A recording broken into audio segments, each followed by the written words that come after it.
Shelby Wilburn. For our regulars, we're happy to have you back. And for our newcomers, we're excited to have you here with us for the first time today. In this episode, we're unpacking how recent events have cast a shadow of fear and misunderstanding over corporate DEI efforts. However, our guests are here to show there's a better way forward. From debiasing standard operating practices to promoting inclusive environments, we'll explore actionable neuroscience-based solutions designed to drive systemic transformation. Now, as I quickly share some housekeeping notes, drop in the comments or the chat where you're joining in from today. We are recording today's session, so if you're interested in a replay, be on the lookout for an email later today. That email is going to include a survey for feedback, as well as a number of resources that are aligned with today's conversation. We suggest putting your phone on Do Not Disturb, quitting out of your email and messaging apps, so you can really get the most out of today's discussion. And it's also going to help with your audio and video quality. And lastly, we love interaction, so feel free to share your thoughts and comments with us in the chat. Now, to get this show underway, I'm going to introduce our speakers. Our first guest for today is a researcher at the Neuroleadership Institute, where she helps clients achieve goals through targeted research and measurement design. Prior to joining NLI, she applied inclusion research to develop leader tools to improve military force readiness. She holds a Master's of Public Health and a PhD in Community Psychology. A warm welcome to our research team's subject matter expert on diversity, equity, and inclusion at NLI, Dr. Bridget Lynn. Thanks for being here today, Bridget. Thank you so much for having me. I appreciate it. Always. For our next guest, a long history of driving change and building cultures in large, complex organizations has given her deep expertise around DEI practices and principles, especially in the area of communications. In fact, she broke barriers as one of the first, and for a long time only, Black C-level speechwriters in the Fortune 100. Her 3 TED presentations challenging businesses to get serious about inclusion have collectively over 2.5 million views. Her superpowers: applying neuroscience to solve DEI challenges, building actionable DEI frameworks, and brokering honest DEI conversations among top leaders. Please join me in welcoming NLI's Global Head of DE&I, Janet M. Stovall. Thanks for being here today, Janet. Glad to be here, Shelby. Always. And our moderator for today is a senior consultant and facilitator at the Neuroleadership Institute. He holds a bachelor's degree in philosophy and a master's degree in theology and sociology, along with completed coursework in a PhD program for organizational science. He has 15 years of experience designing and delivering transformative learning experiences for organizations in the public and private sectors. He has delivered speaking engagements for companies like Disney and LinkedIn, as well as many colleges and universities across the US before joining NLI. He spent the last 10 years as a strategist and consultant in the DEI space.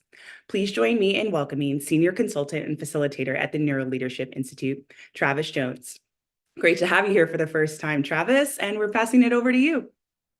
That's right. Thank you so much, Shelby. I am a Y-Ball, Your Brain at Work, longtime listener, first-time moderator, but I'm incredibly excited. I'll tell you why in just a bit. But I wanted to kind of share with you some early resources already before we get into today's content.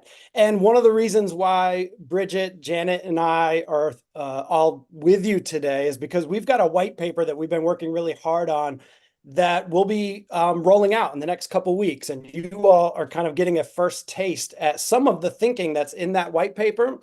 And so if you're willing now, even in the chat, if you have interest in that, basically the paper is kind of our argument of moving from making the business case for diversity, equity, and inclusion to what we're calling the impact case for diversity, equity, and inclusion. And you'll see some of that thinking as we kind of have a conversation today about a lot of the context and the state of DEI that shaped some of the research and data-driven themes in that paper.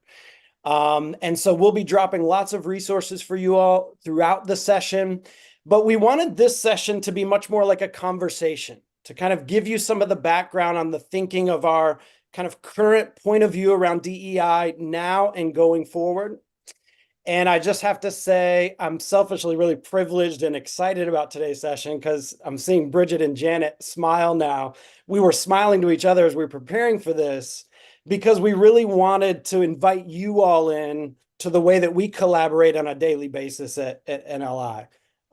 Bridget and Janet will probably kill me for saying this, but two of my favorite people in the world, incredibly brilliant scholar practitioners. I already saw there's some folks that are like super fans of Janet, which is not surprising, but I'll add, especially behind the scenes, people that embody the growth mindset that we talk a lot about at NLI.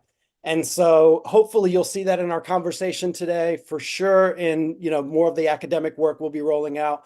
But I love having colleagues that are willing to ask some real deep questions, follow the data. You can see we've titled this session Clarity, Not Chaos. And so I just feel really honored to have colleagues where we can really kind of, challenge each other and sharpen each other's thinking. So without further ado, we're going to, dive right in. And in the spirit of inviting conversation today, we want to hear from you all. These two headlines that you see here are just reflective of, we've got dozens of slides with similar headlines that in some ways capture this chaotic or complex environment surrounding DEI work. So as you can see, this first one here, America is under attack inside the anti-DEI crusade, right? This very doom and gloom kind of pessimistic picture of DEI. And sometimes those headlines are about, challenges of measurement with DEI or DEI's effectiveness or not. The second headline is from the opposite side of the spectrum. So the buzz around DEI's great retreat is overblown, and data-backed proof of the opposite abounds. And this is reflective of a large body of headlines that point to a much more optimistic picture of DEI. So part of what we want to do today is start to make some sense of these two very divergent messages of what's going on in and around DEI. But I'm curious from you all, and this is like amazing. We've got such a high participation, a lot of folks on today, but we want to hear from you. What are you experiencing in your industries, in your particular organizations? And this is a question that we like to ask DEI practitioners a lot, and we get widely, different responses. How are you feeling and experiencing the environment? So share with us. Is it more on the gloom side? Are you feeling the pressure of some of the attacks and the resistance? Has your organization kind of followed this kind of path of resisting some of that, those doom and gloom headlines? And we've got myself as the moderator today and folks behind the scenes. We'll be taking into account what you share with us throughout. In similar Y-ball, your brain at work fashion, we want to hear questions from you. We're going to keep the flow moving pretty quick today. And whatever time we have left, which we should, we want to make sure that we get to some real questions for you so that it's not just our voices today, but we're drawing on your experiences and expertise as well. So feel free to share that in the chat. We'll kind of be pulling out threads from what you all are sharing as we go. But Janet, I'm going to turn it over to you now. I mean, help us make sense of how are you thinking about the current climate, what we're seeing around these messages. And if you can share kind of how you've, made sense of this picture and get us started on the context that we're dealing with. Okay, well, thanks, Travis. Well, from what we can see, what I can see, there are basically three driving forces that are creating all this chaos. The first is economic fears. Economic uncertainty makes companies focus on their immediate survival, and that can make them neglect the long-term benefits of diversity programs. The industry terms are recessionary mindset and loss aversion, but in NLI's SEEDS model, they represent a combination of distance and safety bias. Tough times trigger our distance bias, basically making us focus on the near, and our safety bias, which is about avoiding losses. And all of this can make the long-term benefits of DEI seem less important, despite the value that we know they have. The second issue we have is societal pushback. That, if you look at that headline that Travis put in the first one, that's what we're talking about. But there's a concept in science called regression toward the mean, which simply means that if something seems extreme at first, there's a tendency for it to go back to being more average over time. Big step forward, big push back to the usual way of doing things.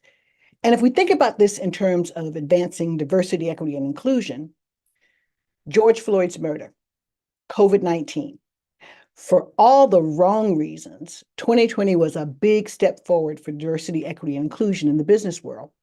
And so what I believe we're seeing is this pushback is just a regression happening, moving back towards what was considered normal before. The important thing about knowing this is that it helps us understand that facing some resistance is a normal part of making meaningful change. Bottom line is we don't like disruption. But as I always say, in an inequitable world, equity itself is disruption.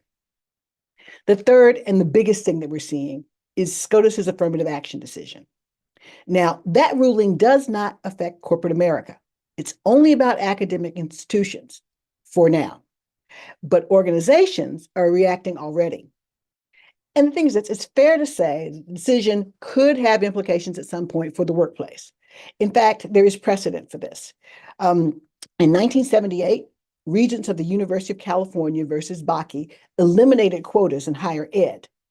The ruling said that while race could be considered as one of the many factors in college admissions, you couldn't have strict racial quotas. That was unconstitutional. So in response, most corporations adjusted their DEI strategies to align with that legal framework. Well, last year, SCOTUS came in and eliminated the other part of that Bakke decision, the part that Bakke left intact. And so some organizations are scrambling to do exactly what they did before. And corporate councils and CDOs are in a war of the wills. But here's the thing. The ruling will affect the talent pipeline, but companies are cutting recruitment programs. The ruling could affect race-based programs. So companies are cutting programs that allow them to leverage diversity. The ruling might have some short-term implications, but organizations are responding by changing established policy. The problem is they're not just adjusting. Amid all this chaos, they're making wide, comprehensive cuts. And in some cases, that means they're cutting indiscriminately. Now, that's the bad news that's driving all the negative headlines. Travis, tell us some good news. All right. And by the way, thank you all for what you're sharing in the chat. I think we just collectively made the case that we're all experiencing the climate in very different ways, probably depending on, the industry, the organizations you represent. Something else we talk a lot about is not everyone approaches DEI through the same paradigm or the same lens. Obviously at NLI, we pride ourselves on being data-driven and following the science. And it's the same way when we kind of look at the market. So some of the data you're seeing here is our attempt at creating some clarity with all this chaos. So the good news is many, in fact, most organizations aren't paying attention to the headlines. And so you see that here in this first data point. And we'll share some of these resources with you, by the way, in the chat if they're useful. This was a 2024, really recent survey by Littler. Only 1% of C-suite executives had decreased their DEI commitments in the past year. Not the same kind of catchy headline, right? As America's under attack. In fact, 57% of survey respondents increased their DEI efforts. In a similar report by the Conference Board, also this year, 63% plan to focus on attracting more diverse workforce. And in that same study, no CHROs plan to scale back their DEI initiatives, programs, and policies. So I think what's coming up for me is, yes, we have to pay attention to the headlines. And as Janet said, the headlines are having real life impacts. But I think especially as evidence-based practitioners, folks that really believe in the power of science, we should be just as loud about these data points that what is actually moving the needle. We have had the good fortune and kind of honor to work with Kenji Yoshino, who, if you're new or familiar to his work, he's an esteemed legal scholar at the NYU School of Law and also a DEI practitioner. And he has also been a guest on this show previously. And most recently, he was part of a keynote panel that we had really addressing this issue in particular and in much more detail. And so if you're not familiar with his work, we'd encourage you to check that out. And in fact, we'll share a resource with you. You all can have access to that session from our summit conference. In fact, Tony just dropped a link there where you can access it. Thank you, Tony. But I'm going to turn it over to Bridget, who's going to kind of walk us through some of Kenji's work and how that relates to our own thinking and our own solutions in this space. So Bridget, over to you. Thanks, Travis. And I also just want to say, It's great to be here, and I love working with you and Janet. I find myself being energized when I talk with you and think with you. Y'all are just amazing. So it's exciting to be here. And so I had the pleasure of hearing Janet and Kenji talk through some of this thinking at our October summit. And the three forms of legally safe work that Kenji and David define are debiasing work, ambient work, and universal work. And these types of work live within organizational priorities, habits, and systems. And I'll briefly introduce you to analyze PHS Change Model in the next slide. But for now, as you'll see up on the slide, it just might be helpful to think about priorities as the why, habits as the behaviors, and systems as the environment that shape behaviors. Okay, so the biasing work takes bias out of systems through practices designed to mitigate bias. And at NLI, we think of these initiatives of really living in habits and systems.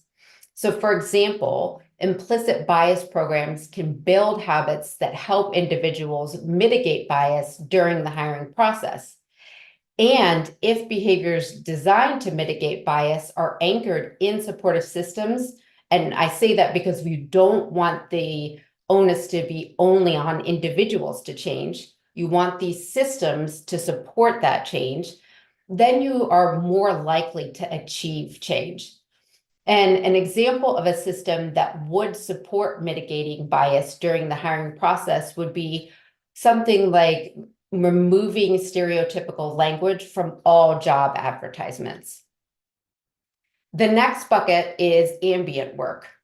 And ambient work is policy and cohort initiatives that work to advance workforce diversity overall. And these initiatives really live in priorities and systems, and they prioritize a variety of initiatives. So for example, if an organizational priority really is to broaden diversity of an applicant pool, then talent acquisition systems can shape that behavior by conducting outreach to diverse colleges.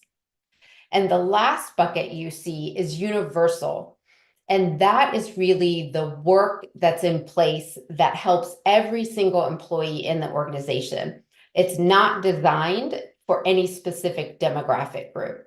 And these initiatives really live in priorities and habits. And an example is if an organization is prioritizing something like speaking up, then psychological safety programs can help really help teams build habits that enable people to challenge each other and share mistakes and learn together. And so those are the buckets of work. And because I talked about these types of work living in priorities, habits, and systems, I just want to take a minute to talk through our PHS change model. And so priorities are really all about the why that fuels action. They serve as that kind of steady point or constant point that can help people keep their direction in the midst of change. Priorities also can be used as a way to drive our motivational brain networks. So really getting us motivated and engaged in behaviors. Habits are everyday behaviors enacted by many people. And one reason we think or we know behaviors are so important is it's really where the patterns of how we do things around here emerge. That's why it's critical to have clarity around what people are expected to do directly connected to the priorities, which is the why they should be engaging in specific behaviors. And habits are those things that happen, our default behaviors that happen even during times of pressure and stress. Like we fall back on these particular behaviors. And that's why it's so important to shape habits. And the last piece of the puzzle for effective change really is that systems piece. And that's what enables workplace behaviors. Systems are essentially the environment that change takes place in that allows change to either succeed or fail. The systems can help or they can get in the way. And it's important that the systems in place are really intentionally enabling habits you want to build. Otherwise, they're likely undermining the behaviors or the desired behaviors you want to build. And when people think of systems, they often think of talent systems like performance management or talent acquisition and learning and development. But systems really are broader than that. They're what I like to think of as like the total environment that work gets done in, which includes the processes, the technology we use, the organizational cultural influences. So kind of all of that. And both our PHS change model and our DEI work are anchored in research. And we've been thinking and researching and writing about DEI related topics for several years. And we work to take our research and translate it for our clients, to work with our clients to reach their desired changes. And we have a long history of working with clients on diversity, equity, and inclusion initiatives. And as it has been mentioned, even in this chaotic environment, many organizations really are still coming to us to do diversity, equity, and inclusion work. And Janet and Travis are at the forefront of that. They're doing a lot of that work. And I know, Travis, you are talking a lot with clients. What are you and Janet hearing from clients? Thank you, Bridget. So lots of things, and similar to when we ask clients, how are you experiencing the climate? You get a range of answers. So we've tried to kind of bucket some of the big three questions that we see and that we're thinking through and addressing with clients.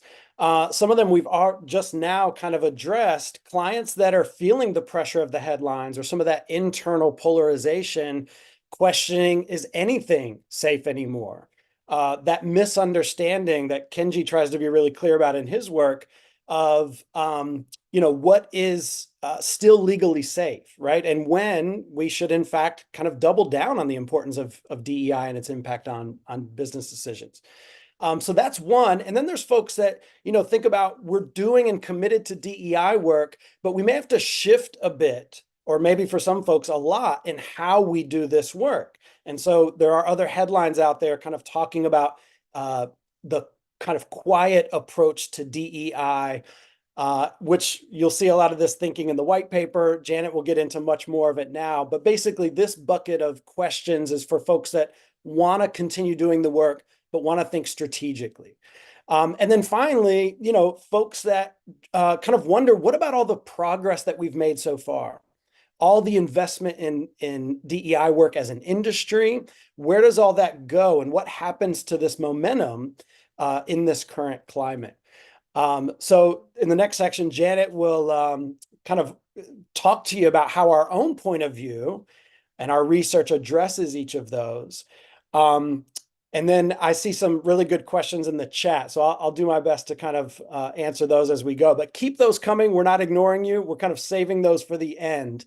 We've got a team of folks collecting those. So if you've got questions, please share them in the chat with us. Over to you, Janet. Okay.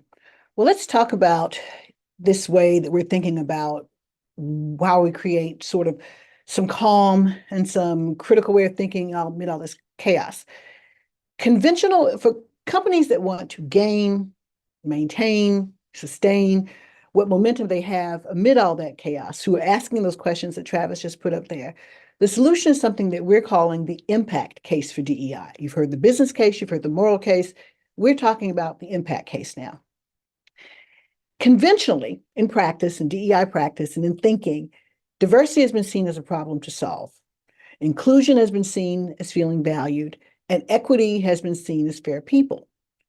But NLI's impact case for DEI redefines conventional DEI wisdom and practice via three key science-based frameworks. Number one, neuroscience, which focuses on the behaviors people are most likely to engage in. Number two, complexity science and integration and learning, that's really two together, which view diversity as complex and solution-centric. And then finally, number 3, something called generative interactivity, which positions inclusive habits as the gears of social change, deeper understanding, cooperation, and equity. And this thinking is at the root of our approach.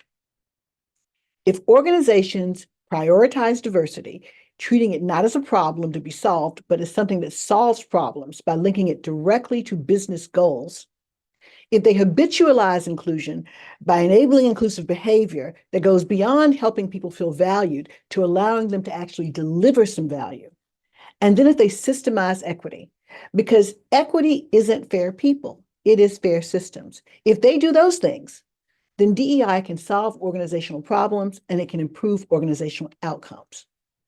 Now, as Travis mentioned at the start, we're completing a white paper that explores this approach in depth, and it's going to explain the science behind it all and offer some practical ways to implement it. And so if you want to be among the first to get it, I saw rolling in the chat that people were saying they're interested, but if you want to be among the first, at the end, there'll be a link, QR code that you can sign up to get that, and you'll get it as soon as it's ready. So now all that, I know it's a lot to process. It's a mouthful to say.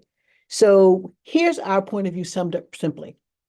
Interrupt bias, ingrain inclusion, invoke systems. That's how organizations can get some real ROI on their DEI. It's how they can zeitgeist-proof their DEI efforts, and it's how they can get some clarity amid all this chaos. So the question is, how do we create clarity amid all this chaos?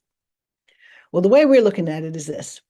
If today's chaotic DEI space and your organization's worried about that, building the workforce of the future, if you're worried about doing that, if you're worried about thriving in the marketplace of the future, and if you're even worried about ensuring that your organization survives to see that future, then what you need to do right now is clear.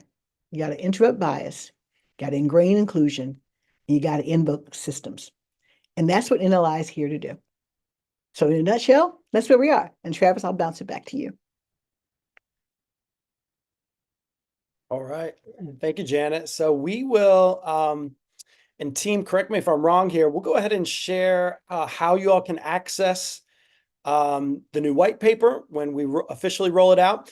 But we've got plenty of time to, I think, answer some of the questions that have come up for you all, which I think are, really deep and challenging. So we may ask some of you all to potentially elaborate on some of them. And Bridget, Janet, and team, you all let me know if some are kind of standing out for you. So as I'm looking at Danny's question here about, so debiasing doesn't horizontally line up with priorities, but rather systems, et cetera. A little confusing, please clarify. Sure. I'll take that. Yeah, no problem. And so what I'm going to do is actually go back to that slide because it could be visually the confusion that happened.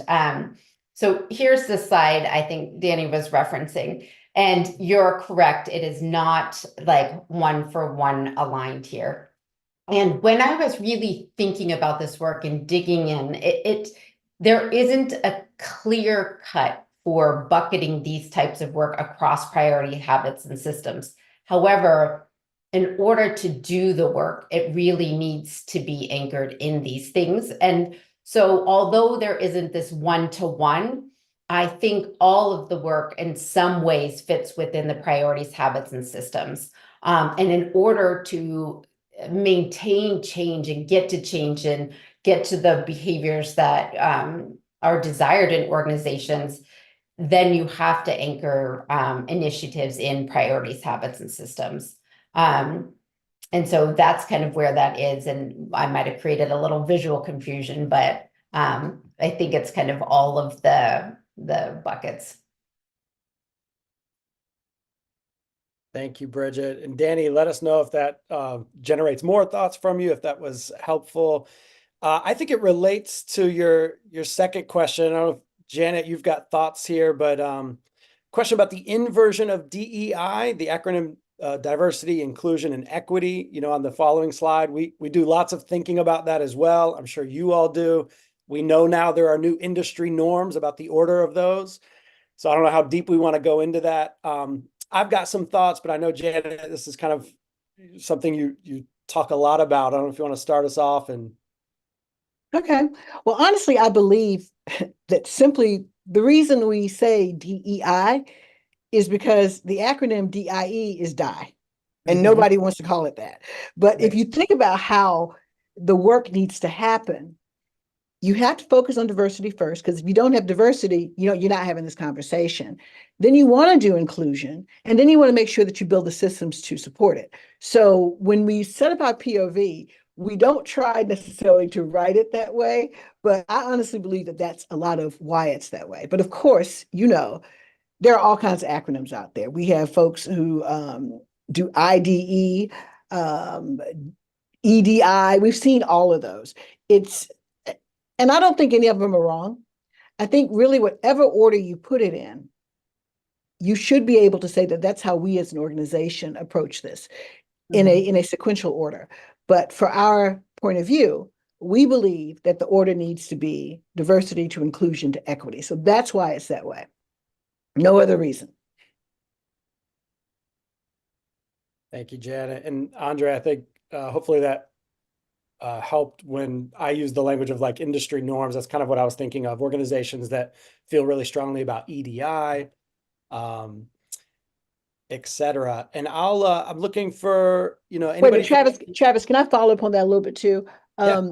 I did a LinkedIn post a little while ago and said that I wasn't even going to say DEI anymore. Now, I do it occasionally because it is a shorthand and it helps people understand what I'm talking about. But honestly, I want to get away from that altogether, because if you think about some of this pushback that's happening out there, the fact that we use the term DEI or IDE or whatever, it takes some of the focus off what we're really trying to do. So when you have people say things like DEI must die, imagine if those people had to say diversity must die, inclusion must die, equity must die.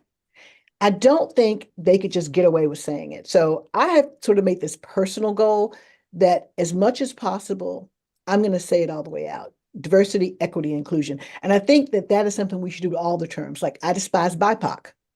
What is that? So my thing is, I tell people, don't say BIPOC. Look at it and say the group you're talking about. Part of the trouble we have, I think, in doing this work is that we've made it so that we're not clear what we're doing all the time. So I'm all about clarity. And but I just thought I'd throw that in there. I love that, Janet. And I think in addition to being able to kind of hide behind language, it also muddles what good intentioned people are supposed to do. And so for me, in my life, I have so many like cringe-worthy moments of what did I do? It wasn't my intention. My impact was awful. But I think when I can really start saying, what does inclusion look like? What does bias look like? What does creating equity look like in my day-to-day? It becomes super important. And so for me, I really daily try to reflect on how am I either enabling or harming the efforts I'm trying to make. And a lot of times that you have to get very specific. So even for me, we were working on something not long ago, and I reached out and apologized to you because I was like, hey, I totally just engaged in prove it again bias. And I think it often takes that self-reflection, that picking up the mirror and saying, like, even though I'm a good intending person and I'm doing this work, how do my actions line up with diversity, inclusion, and equity? And what can I do each day to be better? And I think that is really important. Danny's saying about diminishing, acronyms diminish. I think they do. And they also diminish our accountability and our reflection.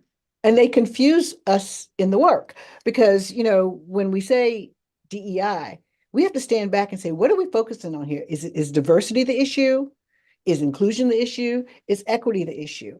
Equity is usually the one that loses for the most part, but we lose track of what it is we're specifically trying to do. So, I mean, I know the acronyms are there and I know that they are shorthand and we're going to keep using them. I'm going to keep using them, even though I say I don't want to.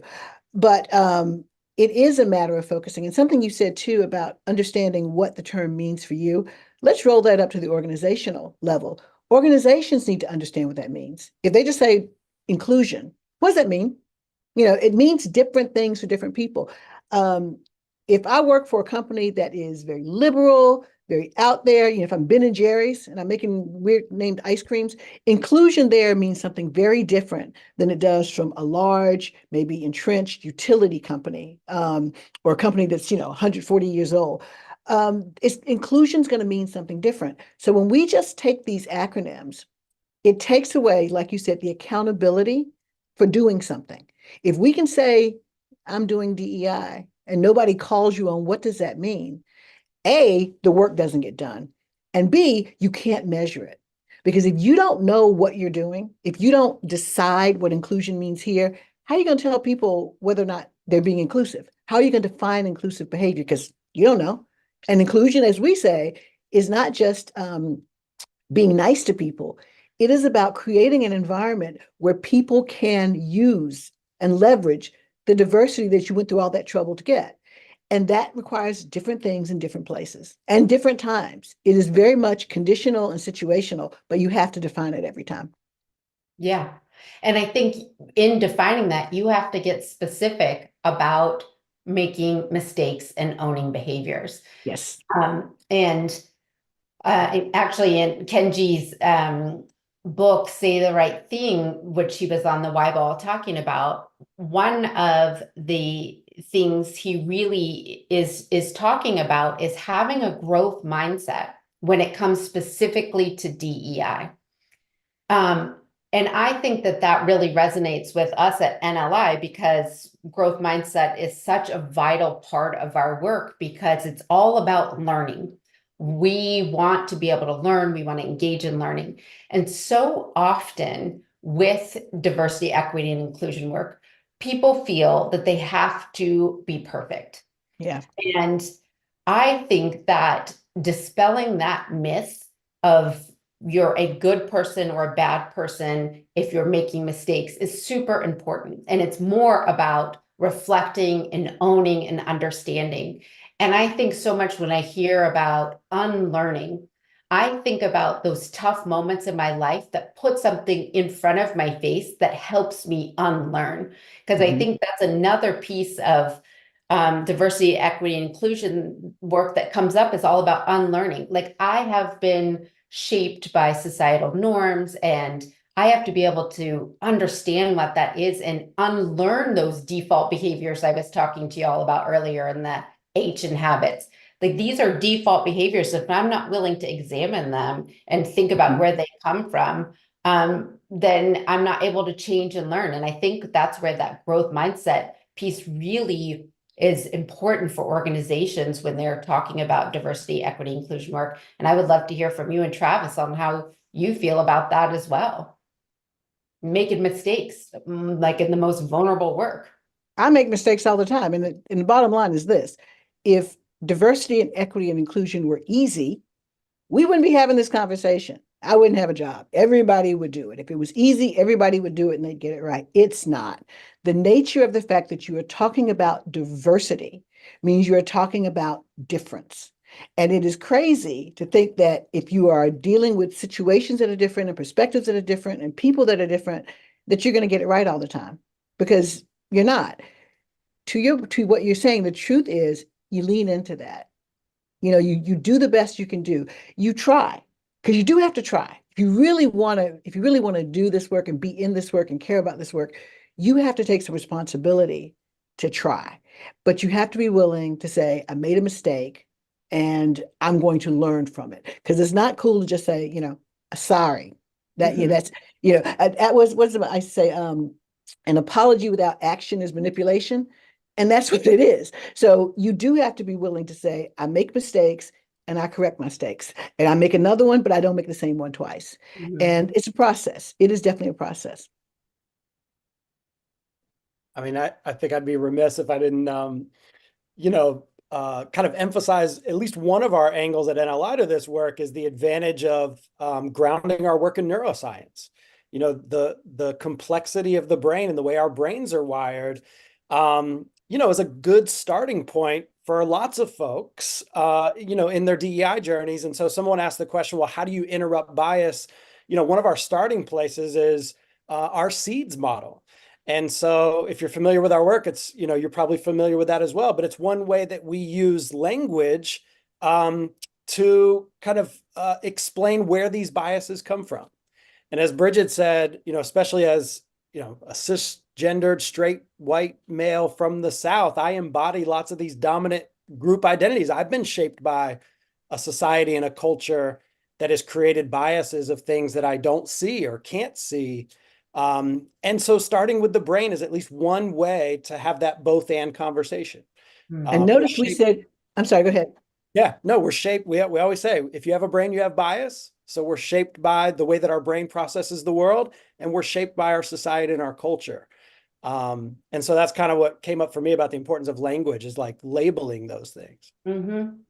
And the question about interrupting bias, we use the word interrupt intentionally, because you can't get rid of bias. You cannot break it, you can't eliminate it, but you can mitigate it. And that's why we use the term interrupt in this case. You can interrupt it, and you interrupt it, and then you do something once you do. But it requires being willing to do it. It requires first accepting that you have it. Because when you see bias, people think, oh, I'm saying, I'm an ist, I'm racist, I'm sexist, I'm ableist. No, not necessarily. Some people are, but not necessarily. It is that you have bias.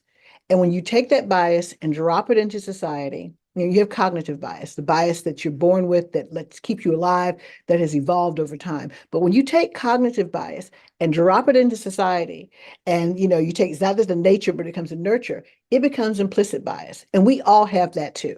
And sometimes that's conscious, and sometimes it's unconscious. But what it always is it is something that drives some sort of a behavior, whether it's something, a visible behavior, where it changes your behavior. And you have to interrupt that, which means you have to first recognize it. That's why we talk about labeling bias. You have to recognize that you're doing it.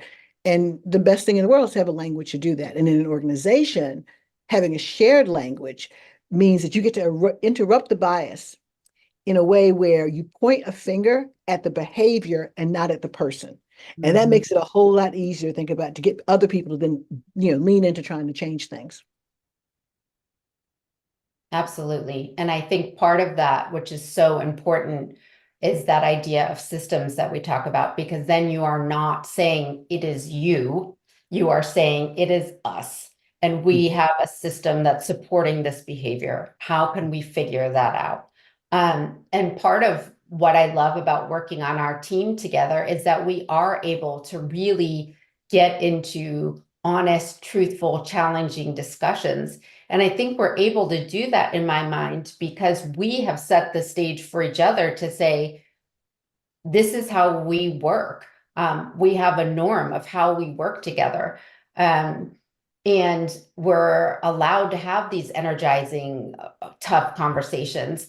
And being able to do that, yeah, Danny put about psych safety. Absolutely. You have to have some level of psychological safety in order to really have diversity, equity, and inclusion work flourish.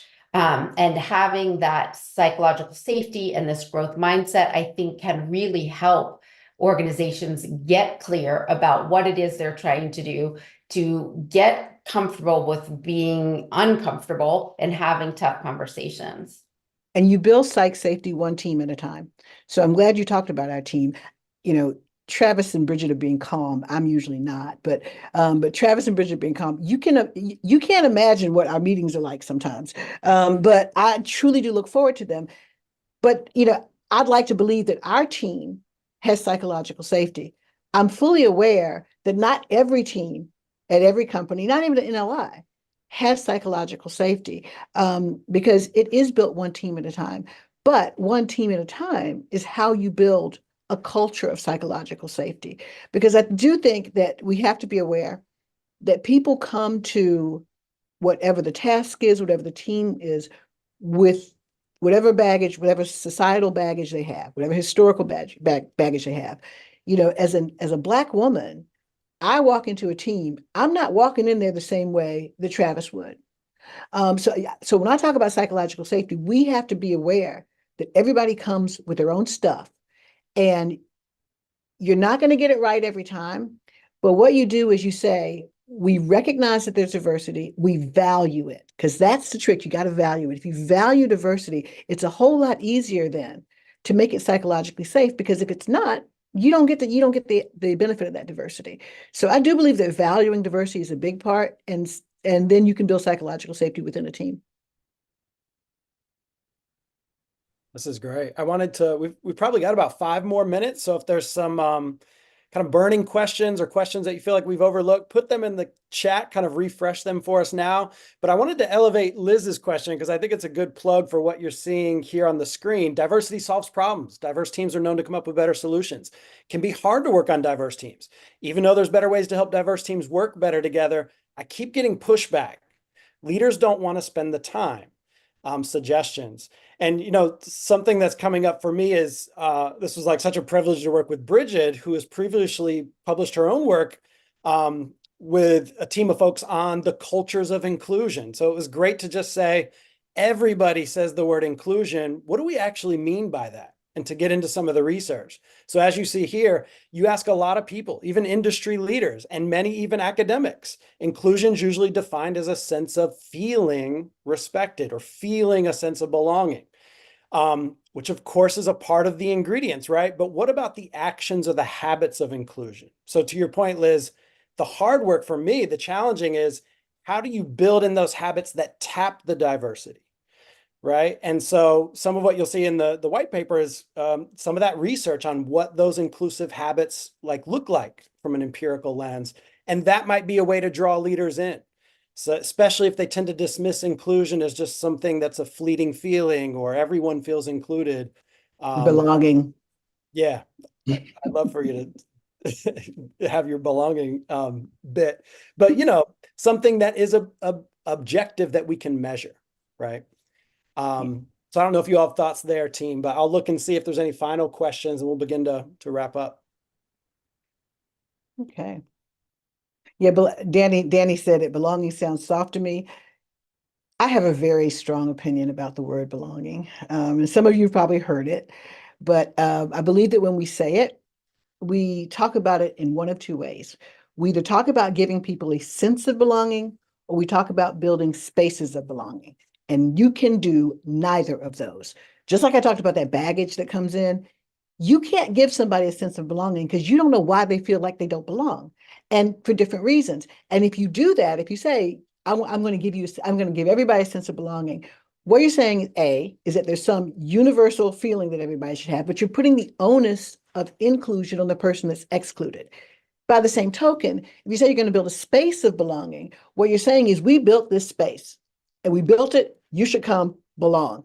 You can't do that because people come differently. And if you haven't co-created that space with the people who have to live in it, there's no guarantee that they're going to belong. You're saying that this is universal, you should be there. So what you can do, what is actionable, is inclusion. And that is about defining what inclusion looks like in the first place, what it means, and then working to create the behaviors that get you there. Then you don't necessarily create a space of belonging, but you create a space that people have the opportunity to belong to. So that's my sermon on belonging. Thank you for coming to my TED Talk. And I think an important part of that too is part of valuing diversity is making sure that people are in a environment, a space that they can leverage their full potential. And as we talk about so much here at NLI, when you are in a state of threat, you are not able to have all of your cognitive capacity driven towards solving whatever problem you're working to solve. So therefore, your full potential is diminished.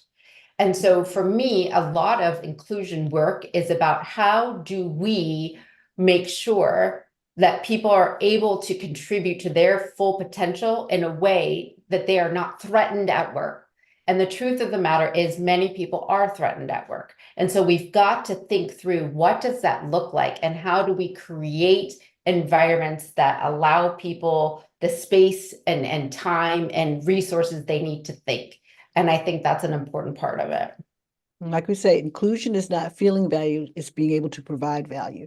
And if you provide value, you do feel valued if you're contributing. But if the environment doesn't let you contribute, you're never going to feel like you're included anyway. Mm-hmm. And the contribution piece to me is another piece of the puzzle, because on top of that, it's then how are those contributions leveraged and valued? So I do think it is really putting different pieces under the microscope at different times and being willing to do that.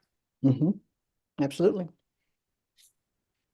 And I put our white paper slide up too. I saw so many things in the chat when I was trying to catch up on it. So I put that there. Yeah, no, I appreciate all the interest. Team, unless you all have anything else, I was going to pass it over to Shelby to wrap us up. And thank you to all of you for your high levels of engagement. It's been a pleasure working with my colleagues and hearing from you all. We hope the session was useful for you. We'll hope you'll join us again. But take care, whatever time of the day and part of the world you're joining us from. Thanks, everybody. Thank you so much, Travis, Janet, and Bridget, for today's discussion. It was so wonderful. We appreciate your time that you shared, as always. Now we are closing, so let us know how we can help you. We'll share a poll. How do you want to work with us in the future? If you enjoyed today's conversation, then you'll love our podcast. So wherever you listen to your podcast, check out Your Brain at Work live. There are resources available also as well on the website, and we'll be sending more in our email later today. But on behalf of our team and everyone behind the scenes, thank you so much for being here, and we'll see you again next Friday.